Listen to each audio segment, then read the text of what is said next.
organizar a informação significa sistematizar um registro das famílias. Porque enquanto você tem uma família, duas famílias, fica fácil, mas depois de um tempo que você vai ter centenas ou milhares de famílias registradas com dezenas de milhares de indivíduos, se você não organizar o seu banco de dados de famílias e indivíduos, você vai perder o controle de como fazer prevenção e orientação para essas famílias. Então, esse é um exemplo clássico de uma síndrome de Lynch, né? Tem aqui 3 gerações de indivíduos, um câncer de cólon aqui em 2 irmãos, foi identificada uma variante patogênica aqui nessa família. Dos outros 2 irmãos, um não tinha variante, o outro tinha variante, mas não tinha câncer. E aí se desdobra toda a orientação familiar para indivíduos com identificação de alto risco para câncer coloretal, no caso aqui a síndrome de Lynch.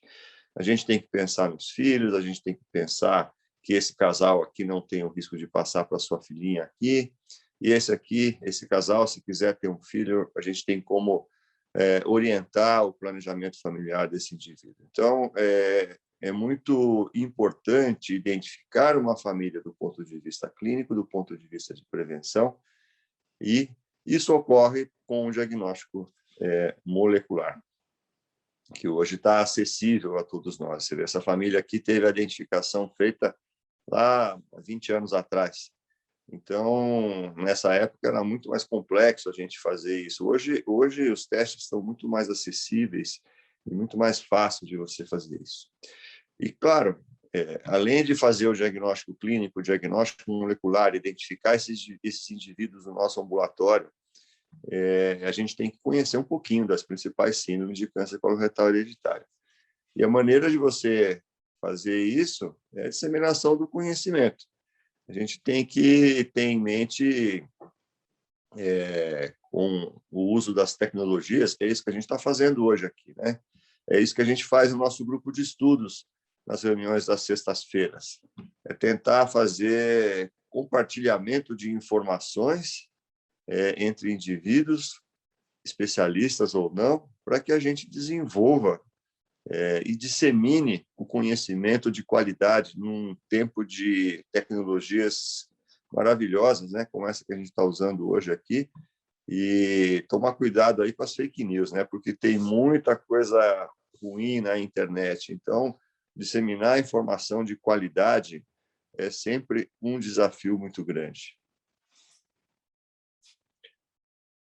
Então, assim, identificar indivíduos jovens com câncer coloretal, avaliar antecedentes familiares, conhecer as principais síndromes para a gente ter a noção do que a gente está vendo no nosso ambulatório, no nosso consultório, e sempre lembrar do aconselhamento genético adequado e para quem realmente precisa. Eu sempre bato na tecla do aconselhamento genético, porque fazer oncogenética não é pedir teste.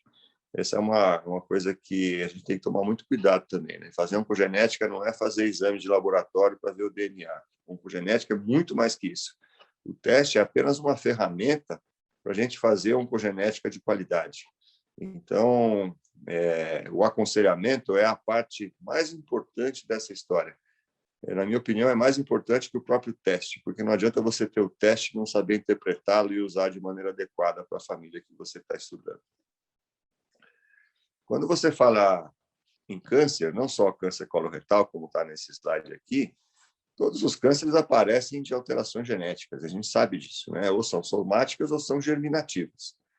A grande maioria dos tumores ocorrem apenas por alterações genéticas somáticas, mas tem um grupo de pacientes que nascem com predisposições genéticas germinativas.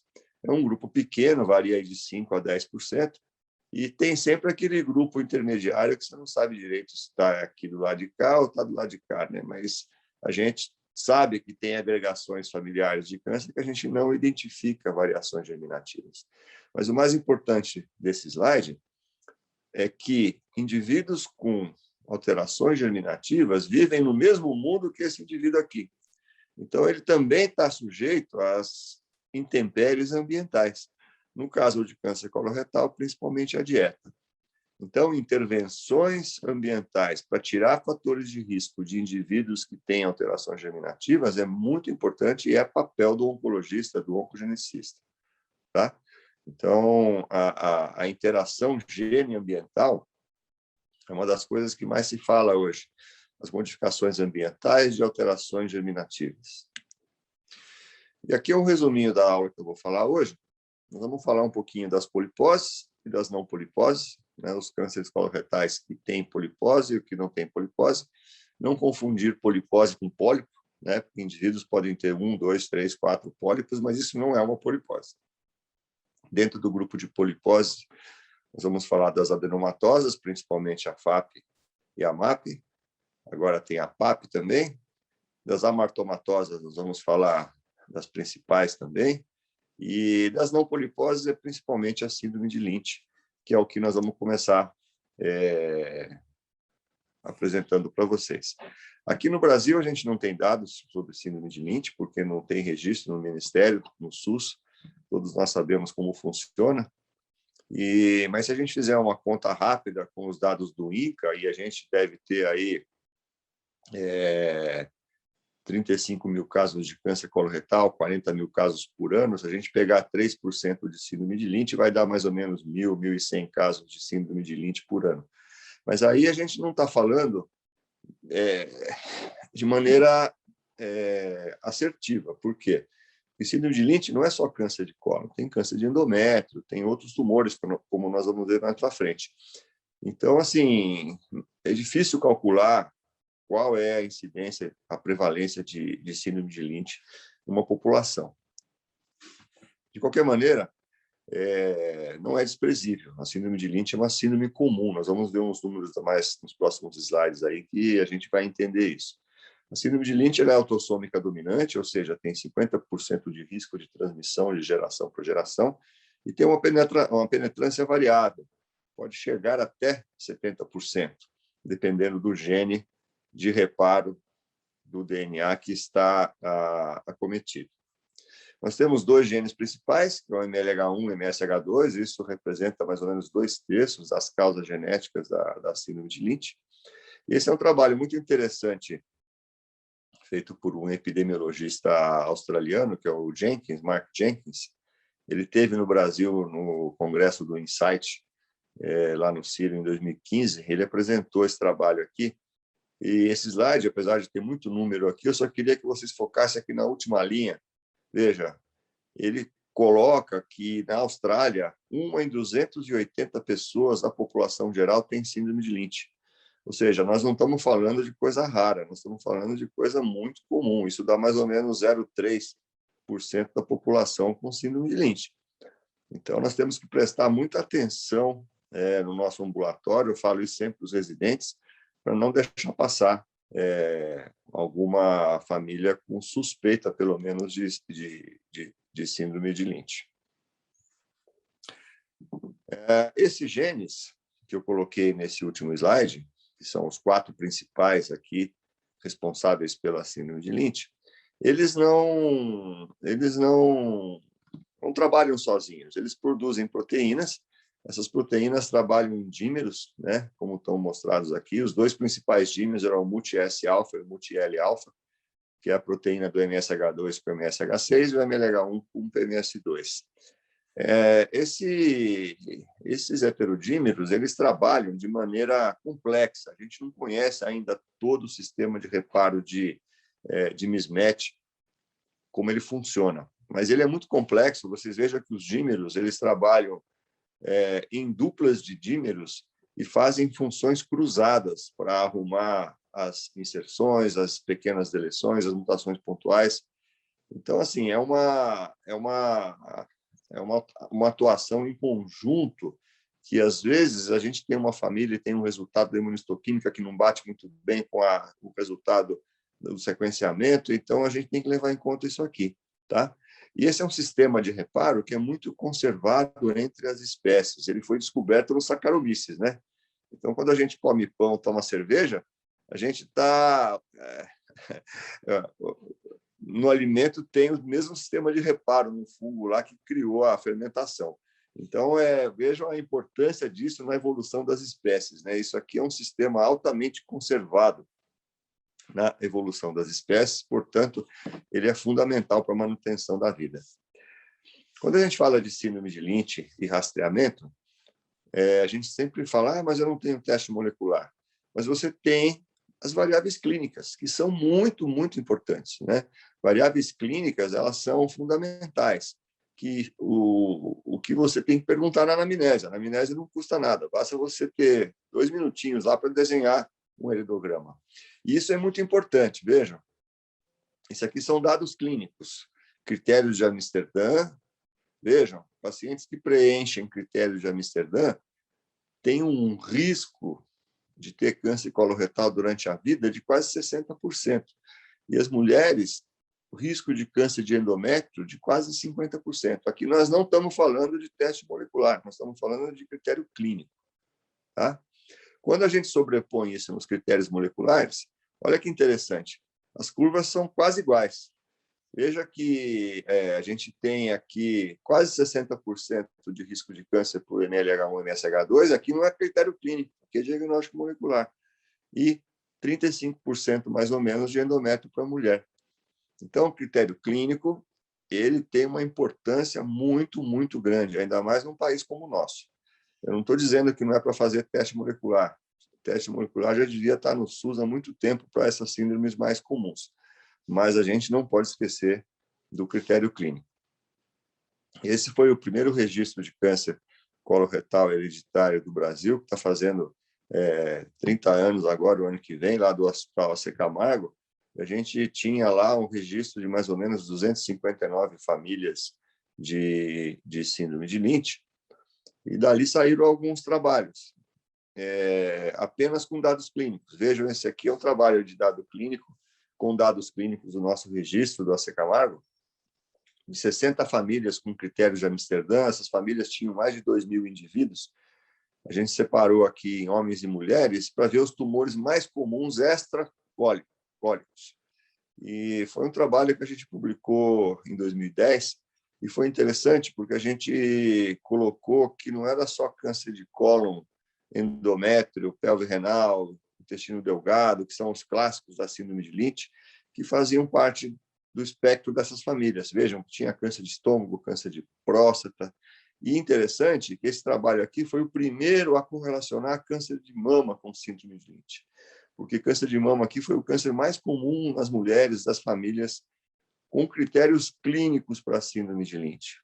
Então, o espectro de tumores da síndrome de Lynch é um espectro amplo. Veja, isso aqui já é o NCCN desse ano de 2020, que já correlaciona o risco de câncer na síndrome de Lynch de acordo com o gene acometido.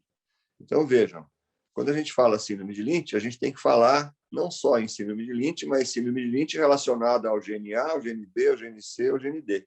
Porque cada gene dentro da síndrome de Lynch tem a sua característica clínica. No caso do MLH1, o risco de câncer coloretal durante a vida vai até 60%, endométrio na mulher 54%. Veja, pelve renal, que é um tumor raro, pode chegar a 5% durante a vida. Intestino delgado, que é um tumor raro, pode chegar a 11%, né? E trato biliar também, que é um tumor raro. Veja, aqui estão as porcentagens na população, pode chegar a 3,7%. Tá? Então, você tem que traçar um screening, um rastreamento para essas famílias de acordo com o gene acometido. No caso do MLH1, você começa a fazer coluna entre 20 e 25. Câncer de endométrio, a mulher tem que passar com muito cuidado todo ano no seu ginecologista. Apesar da esterectomia não ser uma conduta padrão em mulheres com síndrome de Lynch depois da menopausa, a esterectomia pode ser uma cirurgia de oportunidade caso a paciente vá fazer uma cirurgia do cólon, por exemplo, né?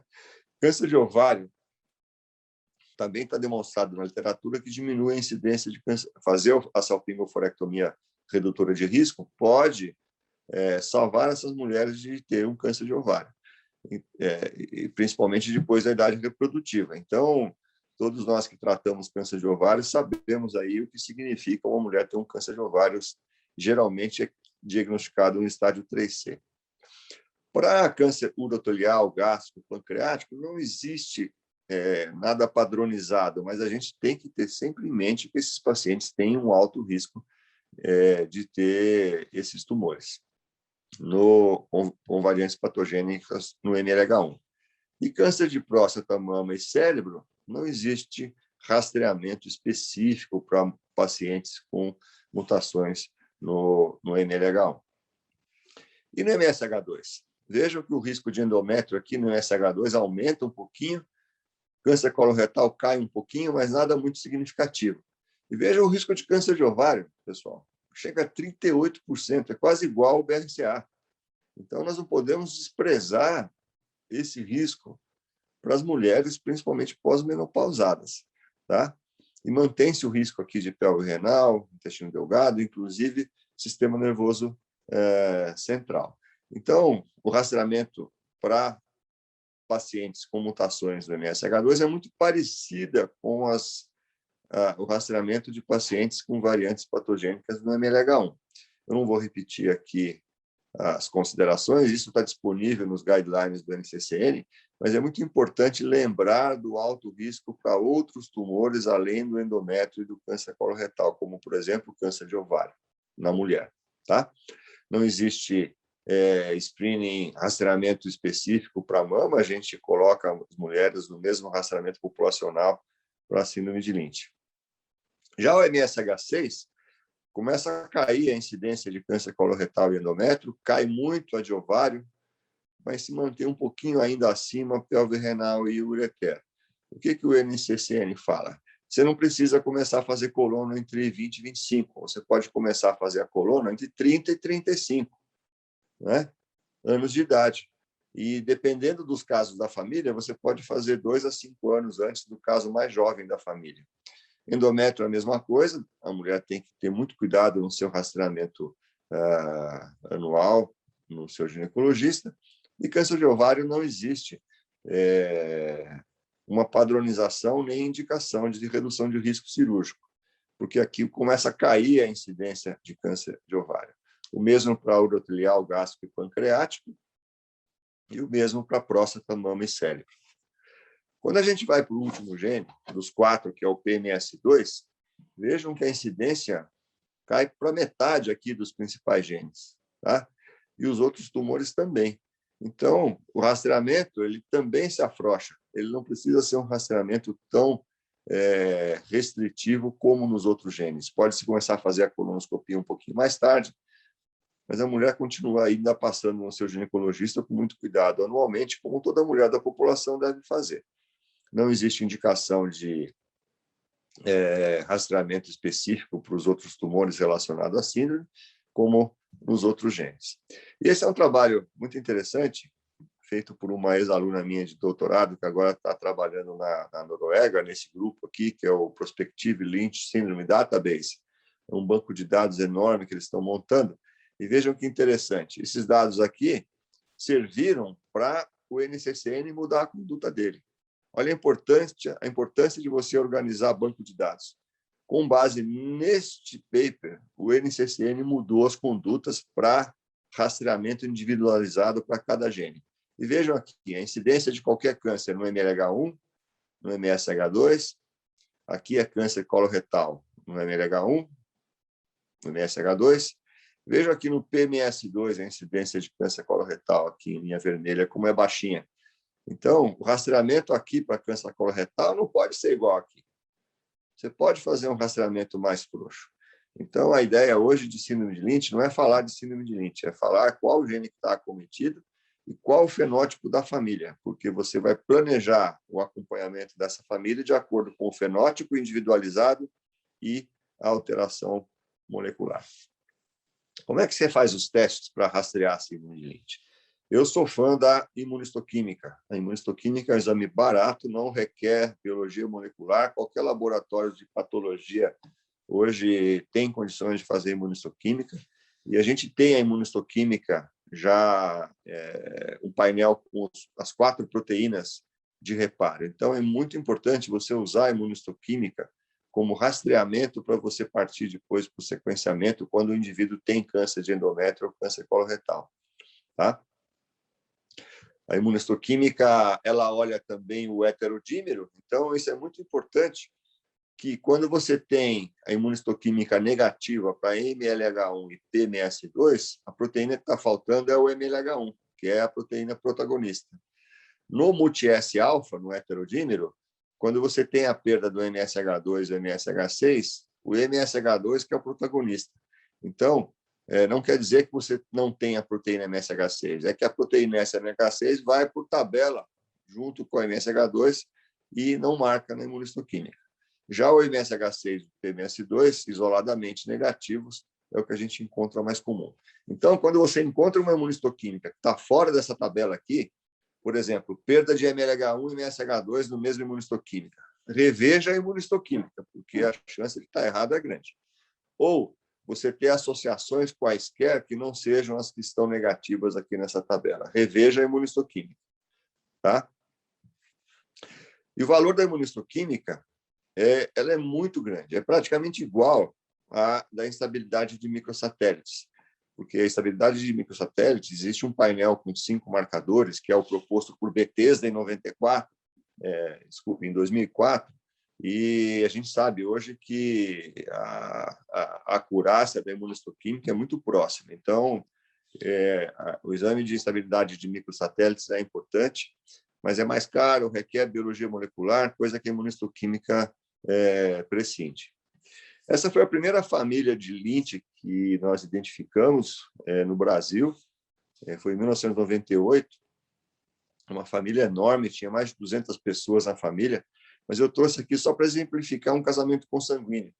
Vejam, são 2 primos casados aqui, a mãe da mulher o pai da mulher tinha câncer coloretal e a mãe do esposo também tinha.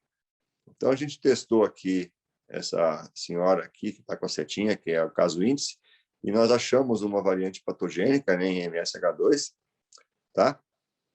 O marido não quis ser testado, mas nós testamos uma irmã do marido, que é cunhada e prima dessa senhora, que é o caso índice.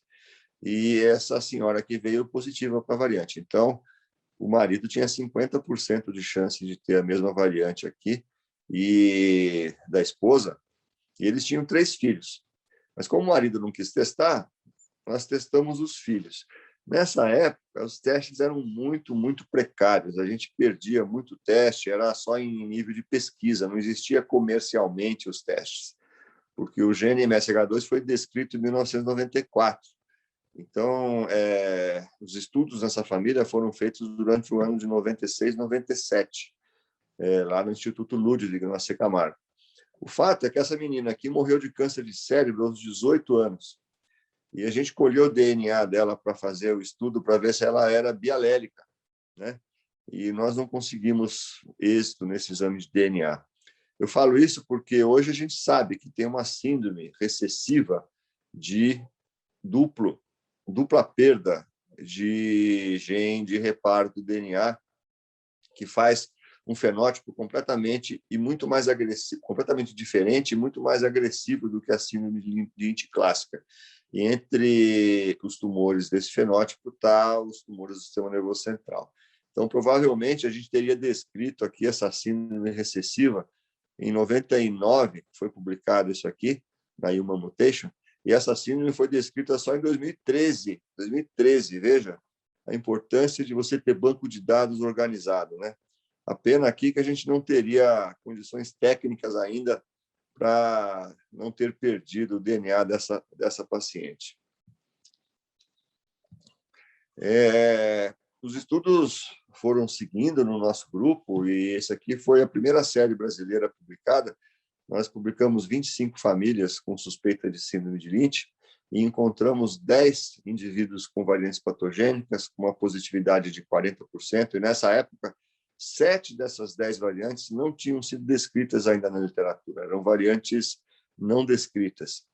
Esse trabalho foi seguindo por causa do nosso registro, e esse aqui é o trabalho de doutorado da minha aluna que está cuidando daquele trabalho prospectivo europeu que mudou o NCCN, a tese dela. Aqui nós já tínhamos 123 famílias de síndrome de Lynch, com uma positividade de praticamente 40% a 50% quando você tem Amsterdã, critério de Amsterdã cumprido, e um monte de variantes novas. Ainda nessa época, que foi em 2011, já foi 12 anos depois do outro paper. Então, para resumir, como é que você faz diagnóstico de síndrome de Lynch? Primeiro, a suspeita clínica. No meu ponto de vista, a imunistoquímica vem alterada, você parte para o sequenciamento. Tá? E quando você faz o sequenciamento, se você encontra uma alteração nos 4 genes, você diagnostica a síndrome de Lynch. Se você não encontra, você ainda tem que pensar no gene EPCAM, que é um gene que está na região promotora do MSH2. Muitas vezes a imunistoquímica do MSH2 vem negativa, mas não é por causa de alteração no MSH2, é por causa de alteração no EPCAM. E quando vem o MLH1, a gente ainda tem que pensar na metilação do MLH1, que é um fenômeno epigenético que não deixa acontecer a transcrição do MLH1 e você vai ter a perda proteica, mas não por alteração genética, sim por um fenômeno epigenético. Às vezes, você tem fenótipos muito típicos da síndrome de Lynch, tá? Mas você não acha mutação. Aí você chama de síndrome X porque você não sabe o que é, mas o fenótipo existe. Esse é o trabalho que descreveu o EPCAM, uma série de 58 casos que tinham proteínas negativas de MSH2 e MSH6, mas não tinha mutação no MSH2.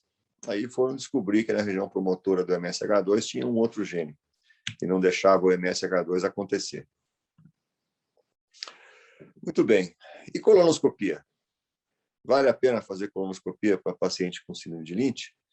Vale a pena não. É o único exame com evidência sumária de benefício para mortalidade e diminuição de incidência, porque ele faz não só a prevenção primária, ressecando pólipos antes de ser câncer, como a prevenção secundária de diagnóstico precoce. Então, colonoscopia deve ser feita em torno de 1 ano e a partir da idade de 20 a 25 anos. Todos os outros exames, eu normalmente peço nos meus ambulatórios, como, por exemplo, ultrassom de abdômen e pelvis, a endoscopia a cada 3 anos, exame de urina, mas todos esses outros exames não têm comprovação na diminuição da mortalidade de indivíduos com síndrome de Lynch. Só que, assim, a mulher sem síndrome de Lynch, ela vai no ginecologista anualmente e muitas vezes ela faz um ultrassom, porque quem tem síndrome de Lynch não pode fazer um ultrassom. Eu acho que fazer um ultrassom de abdômen e pelvis é uma ferramenta sem nenhuma morbidade para a paciente. Então, a gente não pode esquecer da colonoscopia. Mas os outros exames, numa consulta geral, eu acho que são possíveis de serem feitos com baixo custo e baixa morbidade. E a síndrome de Lynch, desculpe, a síndrome X, na verdade, é quando você tem o fenótipo, mas não tem a identificação da mutação. O que a gente vê na síndrome X é a mesma agregação da síndrome de Lynch, mas com um fenótipo mais brando. Então, quando você olha, o câncer ele acontece numa idade um pouco mais tardia do que na síndrome de Lynch, tá? A idade, além de ser um pouco mais, você tem menos tumores extracólicos, tá? Do que na síndrome de Lynch, é mais câncer coloretal e endométrio mesmo. São tumores com menor produção de muco, com mais indiferenciação, não tem aquele infiltrado linfocitário típico de pacientes com câncer de colo e síndrome de Lynch. E quando você olha esse gráfico aqui, é muito interessante, e quando você vê a curva da população geral de incidência de câncer coloretal, ela ocorre numa idade mais tardia. Quando você olha a síndrome de Lynch, ela ocorre numa idade mais precoce. Quando você olha a síndrome X, está exatamente no meio. Então, ainda é uma síndrome que a gente vai precisar estudar mais para descobrir o que causa e quais são os fatores moleculares que estão influenciados. Um outro gene que está relacionado a câncer coloretal e câncer de mama é o SHEC2. Esse é um trabalho clássico que descobriu essa associação de 2003, tem quase 20 anos. E o que essa pesquisadora fez? Ela pegou pacientes, mulheres com câncer de mama e câncer coloretal na mesma mulher e testou os genes de síndrome de Lynch e de mama. E ela excluiu como causa molecular os BRCAs e a síndrome de Lynch. Sobrou um grupo. Nesse grupo de pacientes com fenótipo, mas sem genótipo de Lynch ou câncer de mama ovário, ela identificou 18% de indivíduos com alteração no SHEC2. Então, o SHEC2 está relacionado a câncer de mama, hoje a gente sabe muito bem, mais do que câncer de colo, mas também com aumento de risco para câncer de colo. Vamos falar um pouquinho das poliposes? A polipose mais importante do ponto de vista clínico é a adenomatosa familiar. Ela é uma síndrome de alta penetrância que beira os 100%, ou seja, você tem um genótipo, você vai ter o fenótipo. Ela é autossômica dominante e tem algumas manifestações extracólicas. E a característica são centenas de pólipos no cólon. Ela é uma doença monogênica por alterações no gene APC, que é um gene supressor de tumor. Existem hotspots nesse gene que torna a doença mais agressiva, como, por exemplo, essa variante patogênica aqui no códon 1309, que é uma das mais agressivas, que causa um fenótipo mais agressivo. 96% das mutações são mutações que causam proteínas truncadas, ou seja, ou alterações frame shifts ou nonsense, tá? Isso é muito importante. E o fenótipo, que é o número de pólipos no intestino, varia de acordo com o genótipo. Então, você pode ter fenótipos de mais de 5.000 pólipos, de menos de 5.000 pólipos, até fenótipos atenuados, com menos de 100 pólipos e doença menos agressiva. E essa variação do fenótipo, ela varia, ela ocorre, essa variação, de acordo com o local da mutação dentro do gene APC. Isso acontece não só para a agressividade do número de pólipos, mas também para o fenótipo extracólico. Então, a pigmentação de retina, os tumores desmoides, os tumores do trato digestivo alto, eles também variam em incidência de acordo com o local da mutação dentro do gene APC. O gene APC tem 15 exons, o exon 15 é maior do que os outros todos, então é um gene difícil de estudar, porque ele é um gene grande, mas essa associação ela é muito bem estabelecida. Essa foi a primeira família com câncer, com polipose adenomatosa familiar identificada no Brasil, uma família grande aqui do interior de São Paulo, e a gente identificou aqui uma variante frame que causa um stop códon, né? E uma proteína truncada, aqui no códon 564. E essa aqui é uma outra família com um fenótipo super agressivo. Os indivíduos têm câncer na faixa dos 18 anos já, com milhares de pólipos, e a identificação aqui, novamente, uma proteína truncada, uma inserção de um T aqui que causa uma mudança na fase de leitura e uma alteração frame shift com stop códon. E essa alteração é muito próxima do códon 1209, que é no 1291, que está de acordo aí com os achados da literatura. Isso aqui a gente identificou lá no Instituto Ludwig, na Camargo, em 94. O gene APC foi descrito em 1991, fazendo 30 anos da descrição do APC, e aqui a gente já tinha identificado muito antes dos testes moleculares acontecerem. Além do câncer de cólon, tem 3 coisas importantes que a gente tem que lembrar em polipose adenomatosa familiar ligada ao gene APC. São os desmoides, que é a primeira causa de morte, geralmente desmoides abdominais.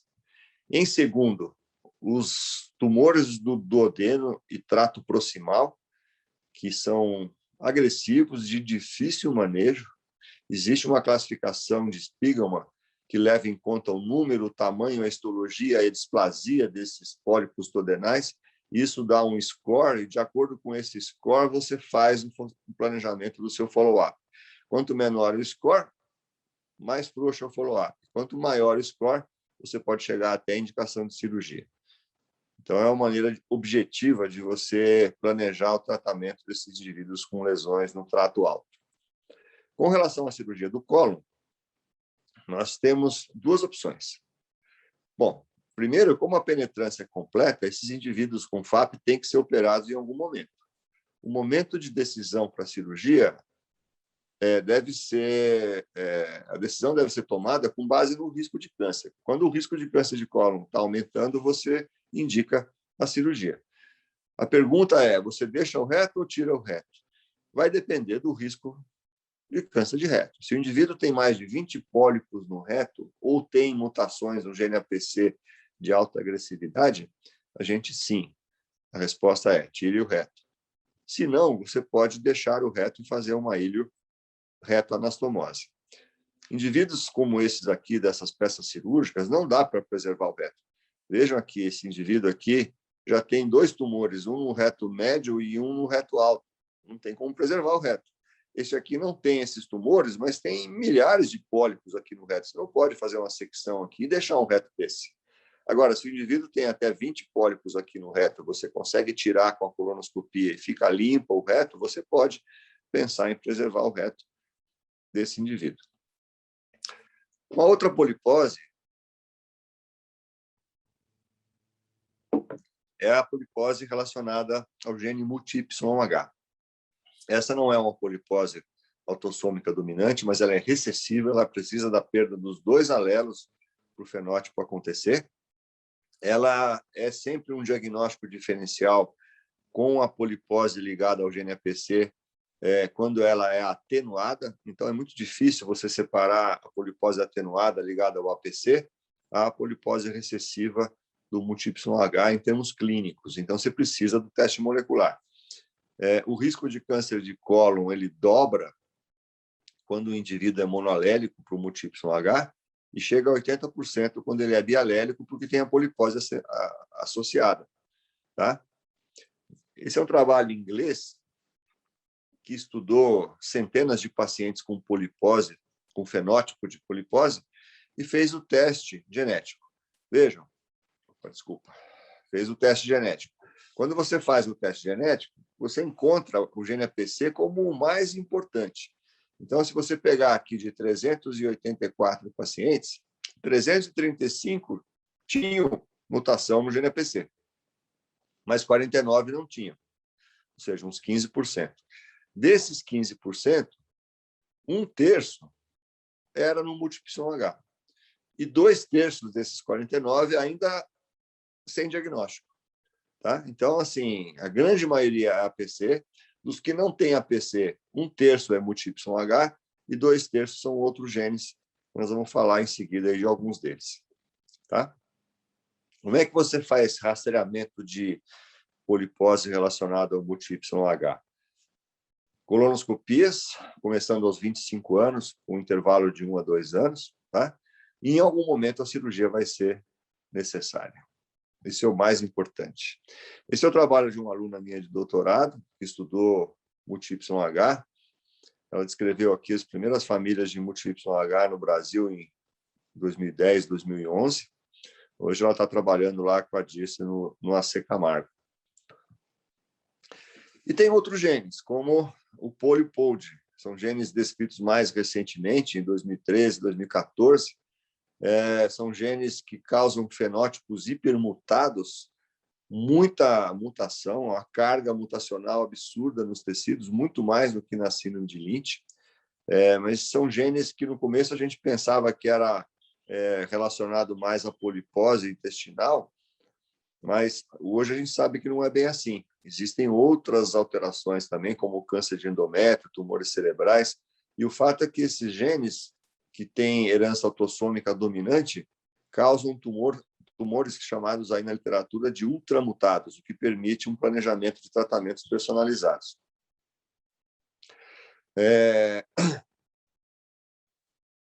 esse slide eu trouxe para mostrar que eles não são só relacionados a pólipos, né? Veja aqui, estão sendo descritos tumores de endométrio, melanoma, tumor cerebral, pulmão, mama, tireoide, linfoma, ou seja, eles têm um papel aí que não está relacionado só a cólon, né? Em termos de tecidos-alvo, a gente tem que ter um espectro, uma visão maior aí para quando a gente pega uma família com variantes patogênicas no poli e no POLD. Em termos de câncer coloretal, a gente deve começar a fazer colonoscopias nesses indivíduos a partir dos 20, 25 e endoscopia alta a cada 3 anos também, a partir dos 20, 25. Lembrar do risco de câncer de endométrio, mas o rastreamento aqui é a mulher passar no seu ginecologista anualmente, coisa que normalmente as mulheres já fazem, mas atenção para o sangramento endometrial. Vamos para as síndromes amartomatosas. A síndrome amartomatosa mais importante, do meu ponto de vista, é a síndrome de Cowden, ligada ao gene PTEN, que hoje a gente sabe que a polipose amartomatosa, quando ela foi descrita lá atrás, sem um conhecimento molecular, a gente achava que estava relacionada a alguma causa genética, mas hoje a gente sabe que o gene PTEN ele é muito importante para câncer de mama, né? Se você pegar qualquer painel genético de mama ovário, o PTEN está lá no começo, né? Então, ele é um gene de penetrância alta, inclusive para câncer de mama. A polipose amartomatosa ficou secundária no gene PTEN. A gente sabe que esses amartomas ocorrem no trato gastrointestinal todo, tem lesões de pele, pode ter alterações cerebelares, tumores de tireoide, né? É uma síndrome muito florida, mas eu reforço muito a importância do PTEN no câncer de mama. A síndrome de Post-Jäger é outra síndrome amartomatosa, autossômica dominante, ligada ao STK11, é um gene conhecido também, e a síndrome de Post-Jäger está também caracterizada por amartomas no trato digestivo e as típicas pintas aí nos lábios, pigmentação de mucosa. Então, esse pode ser um sinal, um fenótipo muito importante para a caracterização da síndrome. A polipose juvenil está ligada a 2 genes principais, que é o SMAD4 e o BMPR1A. Começa muito cedo, na infância ainda, né? São pólipos amartomatosos, juvenis, né? Vamos chamar não de amartomatosos, mas de juvenis, porque o tecido é um tecido muito próximo do tecido normal, também autossômica dominante. Bom, de uma maneira geral, o screening de câncer coloretal pode ser resumido de uma maneira muito prática para quem não é especialista. É que você pode separar as famílias no grupo de síndromes típicas, né? Quando você tem síndrome típica identificada, começa a fazer a colonoscopia cedo que você não erra, 20 a 25 anos, entre 1 e 2 anos. Quando você está no grupo esporádico, você tem certeza que não tem agregação de câncer, nem com diagnóstico molecular, nem clínico, você pode começar a fazer a colonoscopia não mais aos 50, agora é aos 45, né? Com um intervalo de 5 a 10 anos. Essa é a grande maioria da população. Então, indivíduos da população geral devem começar a fazer colonoscopia de rastreamento aos 45, com intervalo de 5 a 10. No grupo típico, intervalo de 1 a 2 anos, começando aos 20 e 25. E na coluna do meio, aqueles indivíduos que você não tem diagnóstico molecular, mas a família também não é classificada como de baixo risco, a gente tem que personalizar. Então, a gente começa a fazer a colonoscopia entre 25 e 40, depende do fenótipo familiar, com intervalo entre 3 e 5 anos. Eu sei que é muita informação, né, Milton? Mas eu tentei resumir o máximo que eu pude aí para a gente conversar aí esses 50 minutos, 1 hora, e eu estou aberto aí às perguntas. Agradeço mais uma vez a oportunidade. Aqui está um gelo, aí em Juiz de Fora deve estar também, né? O pessoal todo acordou cedo. Lembrar das nossas reuniões do GET aí, quem quiser assistir, a cada 15 dias as reuniões são abertas, tá? E parabéns, Milton, pela iniciativa, Parabéns aí pela oncogenética aí em Juiz de Fora e muito obrigado, viu? É um prazer rever você e amigos aí de 35 anos, né, Milton? Sempre Isso, bom. Isso é o que fica nessa vida, né? São as amizades. Muito sem obrigado. dúvida, Benedito. Muito obrigado pela participação, né? E a gente não tem como retribuir essa participação, essa contribuição que você está dando aqui para a nossa cidade e região, né? Então, nós temos vários representantes de Muriaé, representantes de outras cidades vizinhas, e eu te agradeço imensamente. A Thaís, que é a nossa coordenadora, está aberta às perguntas, né? Benedito, nós agradecemos Oi. a sua aula. Eu não apresentei o senhor no início, né? Mas o senhor é livre docente de oncologia da Faculdade de Medicina da USP. Nós vamos abrir agora a discussão por 15 minutos para todos os participantes, para as dúvidas relacionadas à sua aula. Bom dia a todos. Parabéns, doutor Benedito, pela excelente apresentação. Só rapidamente parabenizar pela iniciativa, agradecer a iniciativa do Dr. Milton e os demais envolvidos aí no evento. Perguntando para o doutor Benedito, a gente, diante do cenário que a gente está em oncogenética, o ganho de informações em curto espaço de tempo, seria o ideal os pacientes hoje que têm critérios bem estabelecidos e mesmo assim a gente se depara com testes moleculares negativos, seria o ideal a gente armazenar a amostra em bancos, em biobancos, alguma coisa assim, esperando que futuramente a gente puder descobrir alguma coisa ou refazer a análise nesse sentido. A gente tem, às vezes em consultório a gente acaba encontrando pacientes com critérios muito bem estabelecidos, histórico familiar bastante importante, mesmo assim a gente tem uma, vamos dizer assim, né, da visão da nossa, daqui para lá, para o paciente, a gente encontrar testes genéticos, mas a gente não tem dúvida que, eventualmente, esteja uma síndrome segregando naquela família. O que o senhor acha nessa questão de armazenamento de amostra em biobanco? Essa é uma pergunta de $1 milhão, né, Alisson? Uhum. Esse é um mundo ideal. Eu acho que essa visão sua é a visão que a gente deveria ter mesmo. Mas, infelizmente, a gente não tem essa estrutura aqui no Brasil, né? O acesso, mesmo aos testes genéticos mais simples no SUS, ele não existe. Então, assim, eu acho que em instituições como, por exemplo, o Sírio, a Beneficência Portuguesa, a gente tem a oportunidade de ter biobancos para armazenamento de material biológico.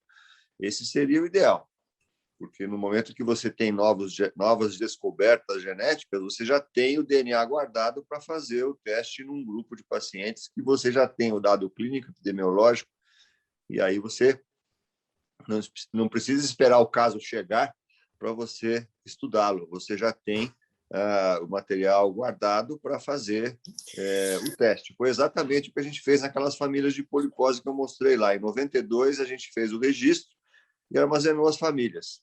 Guardamos o material. Quando o gene foi descoberto, a gente tinha o material e o dado clínico. Aí a gente testou, ficou fácil. A gente não precisou esperar uma nova família chegar para coletar. Então, a sua ideia é perfeita.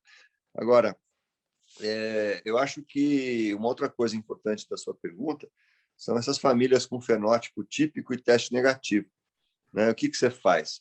Eu acho que a gente não pode simplesmente falar para essa família que ela não tem nada genético. Eu acho que a gente tem que falar que os exames atualmente disponíveis não conseguiram identificar algo conhecido, mas essas famílias devem entrar em rastreamento de risco, porque o fenótipo é a coisa mais importante, né? Eu que vivi, o Milton que viveu a era pré-molecular aí, a gente via essas famílias e tinha que fazer rastreamento em todo mundo da família, porque a gente não identificava quem era portador, quem não era.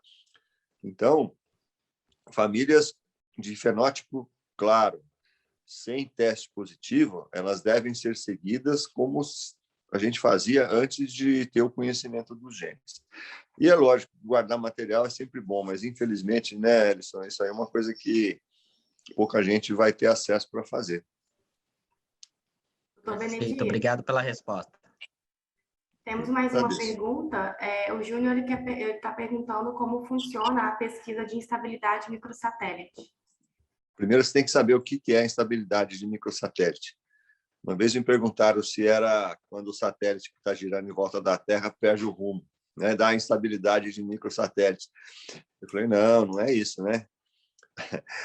Na verdade, instabilidade de microsatélite é um termo que eu não gosto. Eu acho que é um termo que podia ser melhor refinado.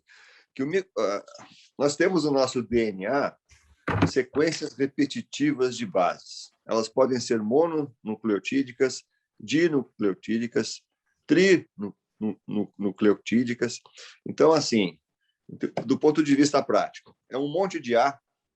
Por exemplo, o BAT26 são sequências de 26 adeninas que se repetem ao longo do nosso genoma. Ninguém sabe para que serve isso, né?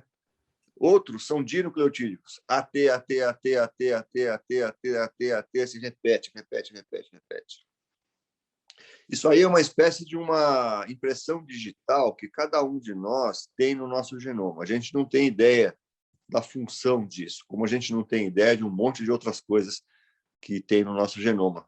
Porque o nosso DNA lixo, entre aspas, é mais de 90 e tantos %, né? Não deve ser lixo, deve ter alguma função que a gente não conhece. Só por não ser codificante, a gente não pode falar que é garbage, né? Muito bem. Então, o que acontece? Se você tem uma falha no reparo de mismatch do DNA, tá certo? Esses microsatélites, eles são as primeiras coisas do nosso genoma que vão ter erro de pareamento. Não sei se vocês já pagaram conta de telefone, quando você tem que digitar lá no banco, quando tem 15 zeros seguidos na conta, pô, você perde a conta fácil, né? Quando você chega no 7º zero, você não sabe se digitou o 6º, 7º ou 8º, aí você tem que voltar, pôr o dedo lá e ir contando de 2 em 2 para você não perder a conta do número de zeros. Quando você tem um microsatélite, por exemplo, o BAT40, que são 40 As no nosso genoma, quando vai ter a replicação que o DNA tem que ser replicado em 40 As, a chance de ter erro nessas sequências repetitivas é maior do que a chance de ter erro no DNA codificante, por exemplo, que tem as sequências alternadas. Então, você ter instabilidade de microsatélite significa erro, mutação nessas sequências repetitivas, tá? Esse é um sinal de que o mismatch repair não está funcionando. Então, como é que é o exame de microsatélite? Na verdade, esses microsatélites eles são muito polimórficos. Cada pessoa tem o seu. Então, o meu é diferente do Milton, é diferente da Thaís, é diferente da Bianca. Então, você tem que comparar o microsatélite alterado com o microsatélite daquela pessoa mesmo, porque o normal meu é diferente do normal do Milton. O polimorfismo, eles são muito polimórficos, os polimorfismos dos microsatélites são muito comuns. Então, o que foi feito? O NCI e o NIH propuseram, quase 20 anos atrás, um painel de 5 microsatélites, que são os mais comuns. Então, esse painel de 5 microsatélites são estudados num pacote de biologia molecular que você vai lá, já tem os 5 microsatélites dentro desse pacote. E aí você estuda se tem mutação dentro dessas sequências. Se você tem, das 5, 2 ou mais mutadas, a gente chama de alta instabilidade de microsatélite. Se você tem uma só, é baixa instabilidade de microsatélite. E se você não tem nenhuma das 5 sequências de microsatélite mutada, a gente chama de estabilidade de microsatélite. Quando você tem 2 ou mais sequências mutadas de 5, quer dizer, a chance de você ter o mismatch repair não funcionando é muito alta. É de mais de 90 e tantos %. Então, o microsatélite é isso. Na verdade, o microsatélite ele é um fenótipo. A instabilidade de microsatélite é um fenótipo de que o mismatch repair não funciona, que as proteínas de reparo não funcionam. Não sei se eu fui claro para você. Benedito, tem mais uma pergunta. Thalita questionou se já existe genes alvos candidatos a explicarem a síndrome câncer coloretal tipo X. Não, não tem. Essa resposta é fácil. Na verdade, o que a gente tem, cada vez mais, são os riscos poligênicos. Eu acho que, hoje em dia, isso não vale só para câncer coloretal. Viu, Thalita? Hoje, o que vai acontecer é o seguinte, do meu ponto de vista. Os genes de alta penetrância, esses genes que sozinhos causam todo o estrago, como o APC, o BRCA, o TP53, esses genes de alta penetrância, importantes, únicos, que já causam a síndrome, isso, no meu ponto de vista, está cada vez mais raro de se encontrar, porque a tecnologia ela já foi capaz de identificar a grande maioria dos genes de alta penetrância.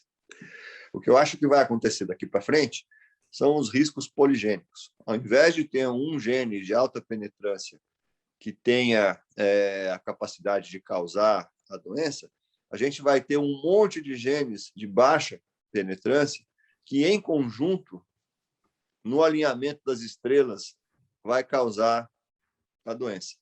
Isso está sendo estudado muito para câncer de mama hereditário, né? Que são aquelas famílias que a gente jura por Deus que tem o BRCA ou outro gene de câncer de mama, aí você faz o painel lá para câncer de mama ovário, não vem nada. Só que você olha, a família tem uma menina lá de 30 anos com câncer de mama, a irmã com câncer de mama, a mãe com 2 cânceres de mama, não é possível que não tenha nada. Então, o que se sabe hoje é que esses SNPs, alteração de nucleotídeo simples, quando eles têm alterações em vários genes de menor importância, você pode ter um fenótipo quase tão importante quanto alterações em genes de alta penetrância.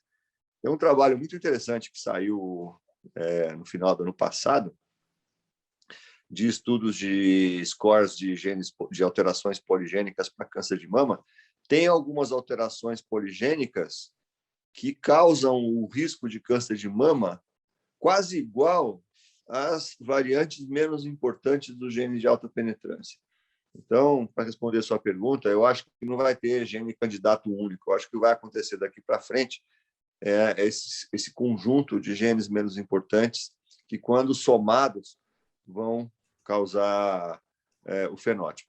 Esse é um desafio muito grande, porque isso aí varia muito de acordo com a etnia. Então, populações europeias, americanas, sul-americanas, africanas, têm sua própria coleção de SNPs, a sua própria coleção de alterações simples em genes de baixa penetrância. Então, os scores poligênicos de populações caucasianas, europeias, o leste europeu, não vai ser a mesma de Salvador, da Bahia, onde a gente sabe que 80% da população é africana. Então, a gente tem que ter muito cuidado com isso. Para encerrar, doutor Benedito, a doutora Micheline, ela fez uma consideração que a impressão que ela tem é que cada vez mais, com a alta incidência do câncer de mama e cada vez mais precoce, que está sendo feito, né, pouco o diagnóstico de síndromes familiares. A gente vive no Brasil, né? O pessoal acredita que a Terra é plana, você imagina se vai fazer teste molecular, né? Então, assim, eu acho que enquanto não houver estímulo à ciência, acesso de pessoas do SUS para testes genéticos, registros organizados em hospitais do SUS, para organizar banco de dados, para pegar dado clínico, molecular, epidemiológico, a gente não vai ter isso, né? A gente é um país de terceiro mundo, a gente tem que entender isso. Isso que a gente está falando aqui é para a elite, né, Milton? Isso aí é uma coisa que, infelizmente, o acesso é totalmente restrito. Você vê até a ANS, a Agência Nacional de Saúde, refez agora em 2021 o rol para a indicação de testes moleculares, para a identificação de síndromes genéticas, como ela está perguntando, a Micheline está perguntando, mas o rol não serve para o SUS, só serve para seguros privados. Então, assim, são 2 pesos, 2 medidas, só que 80% da nossa população é dependente do SUS. Então, essa sua preocupação, Micheline, é totalmente correta, né? A gente, como formador de opinião, a gente tem que lutar para que o acesso à medicina, que hoje não é mais uma medicina do futuro, a medicina é do presente, está acontecendo, né? Hoje, com a identificação molecular, você faz prevenção, você faz planejamento familiar, você tem tratamentos específicos para aquela alteração genética, você pode diminuir mortalidade, fazer prevenção primária, prevenção secundária. É muito mais barato você fazer o teste, identificar uma família e manejar essa família de acordo com o seu risco, do que esperar esses pacientes dessa família terem câncer para depois gastar dinheiro com quimioterapia, que muitas vezes a doença já está no estágio clínico 4 e a gente não vai ter cura mais. Então, essa sua pergunta é muito legal, Micheline. Eu acho que é um problema estrutural, um problema sistêmico de assistência à saúde no nosso país, que provavelmente eu e o Milton a gente não vai ver, né, Milton? Talvez vocês mais jovens aí Certamente. tenham a felicidade de ver, mas eu sou muito cético nesse sentido. Eu acho que são algumas gerações para mudar isso aí, Micheline. Para encerrar a nossa discussão, doutor Benedito, a última pergunta da Aline é no caso de instabilidade microsatélites. Para a detecção de mutação germinal, quais tecidos podem ser testados para comparação de tecido normal? Eu não entendi, Thaís, a pergunta. Deixa eu ler de novo, só um minutinho. No caso de instabilidade de microsatélites, para a detecção de mutação germinal, quais tecidos podem ser testados para comparação de tecido normal? Bom, eu vou tentar responder se é o que eu entendi. A instabilidade de microsatélite, ele não é um teste germinal, ele é um teste somático. A gente está vendo um fenótipo. Então, quando você tem a instabilidade, quando você tem aquelas mutações nas sequências repetitivas, isso está indicando que o reparo não está funcionando. Tá? Então, na verdade, a instabilidade de microsatélites é um teste somático que você faz no tecido somático. É diferente do teste germinal, que você pode fazer com qualquer DNA constitucional da pessoa. Então, você pode fazer o teste germinal no DNA do linfócito, na saliva, na mucosa, em tecidos normais. Por quê? Porque a gente tem no nosso DNA constitucional a mesma genética em qualquer célula normal que você pegue. Quando você pega uma célula tumoral, que você vai olhar as alterações somáticas, você tem que usar o tecido tumoral. Então, assim, a imunistoquímica e a instabilidade de microsatélites, por ser uma alteração fenotípica, você tem que fazer no tecido somático alterado. E a comparação é feita no tecido normal da própria pessoa. Então, pelo alto pelas variações polimórficas que cada um de nós mesmo temos. Esse painel que o NCI e o NIH propõe, ele foi proposto porque esses 5 marcadores do painel, eles são os menos complicados para a gente examinar.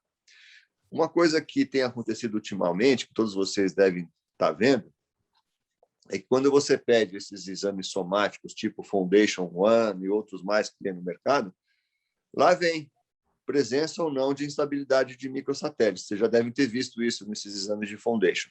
Ali, eles não analisam só 5. Esses exames do Foundation, que são testes somáticos com mais de 300, 400 genes, eles olham um monte de locais dentro do tecido tumoral para checar instabilidade. Então, eles são muito mais fidedignos do que esse painel de 5. Você sabe que cada vez menos a gente está pedindo instabilidade de microsatélites por causa da imunistoquímica e por causa dos outros testes somáticos. Outra coisa que é interessante também, não sei se o Milton tem visto isso por aí, às vezes você pede uma imunistoquímica dessas proteínas de reparo para fazer lá na hora que faz a biópsia, quando tira o tumor do cólon, e o patologista coloca no laudo assim, Proteínas de reparo presentes, ausência de instabilidade de microsatélites. Ou proteínas de reparo A e B ausentes, presença de instabilidade de microsatélites. Isso é muito comum vir nos laudos de patologia, mas é um erro conceitual. Porque quando você faz a imunistoquímica, você não está vendo instabilidade de microsatélite, é outra coisa. Você está vendo que a proteína de reparo não está lá, mas muitas vezes o patologista coloca lá presença ou ausência de instabilidade de microsatélite porque a proteína de reparo está presente ou ausente. Então, preste atenção nisso também, porque são dois exames completamente diferentes e a instabilidade de microsatélites está sendo cada vez menos pedida pelos problemas de custo, de ter que ter um laboratório de biologia molecular e porque a imunistoquímica é altamente eficiente e mais barata. Não sei se a Aline ficou contente com a minha resposta aí, Aline. Benedito, nós encerramos as perguntas e reforçamos o nosso agradecimento da sua participação, pela sua aula. E vamos dar seguimento agora com a apresentação da doutora Bárbara.